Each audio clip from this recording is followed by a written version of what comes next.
Right behind President Joe Biden, when he sits by the fireplace in the Oval Office, stands a bust of the late Robert F. Kennedy. And for months, Kennedy's son has been similarly casting a shadow over Biden's re-election campaign. So why did a pro-Trump super PAC see fit to create a new website slamming the independent candidate called Radical Effing Kennedy? Until recently, the conventional wisdom has been that Bobby could siphon votes that would otherwise go to Joe Biden and tip the election to Donald Trump. But what a difference a week makes in politics. The Kennedy football has been bouncing in a different direction, an apt metaphor given the famous pigskin matches at the family compound in Hyannisport. On April 18, President Biden came to Philadelphia for a campaign event designed to publicly display the divide within one of America's most storied political families. The president was surrounded by 15 Kennedy family members, including 6 of RFK Jr.'s 10 siblings, who were there to endorse Biden and not their brother. This was just the latest family expression of opposition to Bobby. Days before he first announced his candidacy as a Democrat in April of last year, several prominent family members announced they were endorsing Biden. One of his sisters, Carrie Kennedy, president of the Robert F. Kennedy Human Rights Foundation, released a statement. She said, "I love my brother Bobby, but I do not share or endorse his opinions on many issues, including the COVID pandemic, vaccinations, the role of social media platforms in policing false information. It is also important to note that Bobby's views are not reflected in or influence the mission or work of our organization." Then, last October, when RFK Jr. announced that he would run as an independent, Kerry tweeted a statement co-signed by siblings Rory, Joe II, and Kathleen Kennedy Townsend, calling the move, quote, perilous for America. Bobby might share the same name as our father, but he does not share the same values, vision, or judgment. Today's announcement is deeply saddening for us. We denounce his candidacy and believe it to be perilous for our country. The rift was front and center, just as RFK Jr. gained ballot access in the critical state of Michigan under the banner of the Natural Law Party.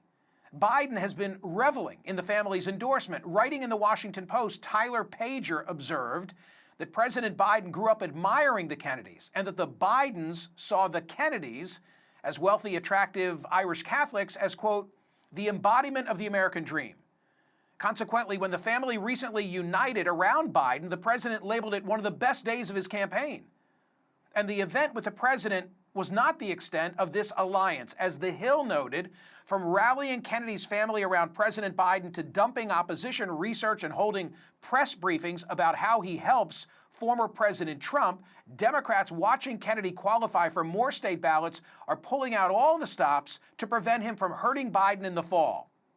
The DNC has been aggressively battling Kennedy's campaign, including paying for a billboard truck to circle his campaign events. And the DNC has hired Liz Smith, a Democratic operative, to run an aggressive communications effort to oppose third-party candidates through opposition research and legal challenge. Quote, underscoring how important Democrats view the effort, it is being overseen by Mary Beth Cahill and Ramsey Reed, 2 veteran DNC insiders who have already started issuing rare public statements rebuking Robert F. Kennedy Jr.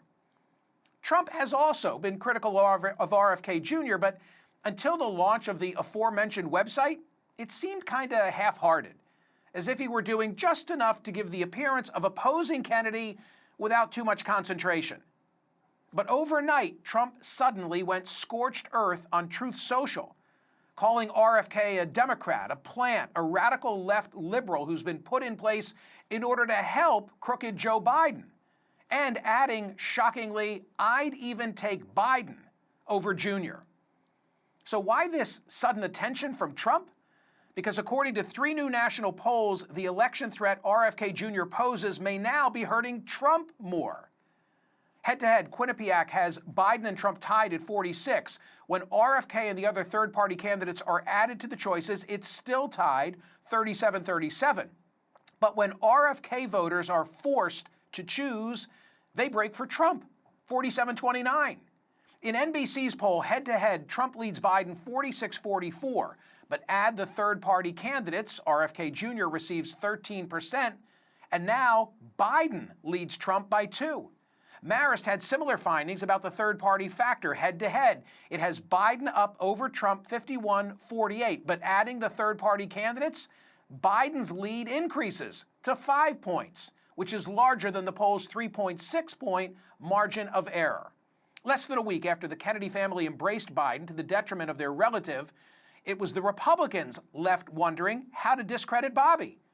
As Politico reported, Kennedy was introduced, supported, and certainly propped up by the right, thinking he would be a torpedo to Biden in a primary. But that torpedo may be turning into a bit of a boomerang. Or to go back to the football analogy, the bouncing Kennedy political football has suddenly landed in the other team's possession.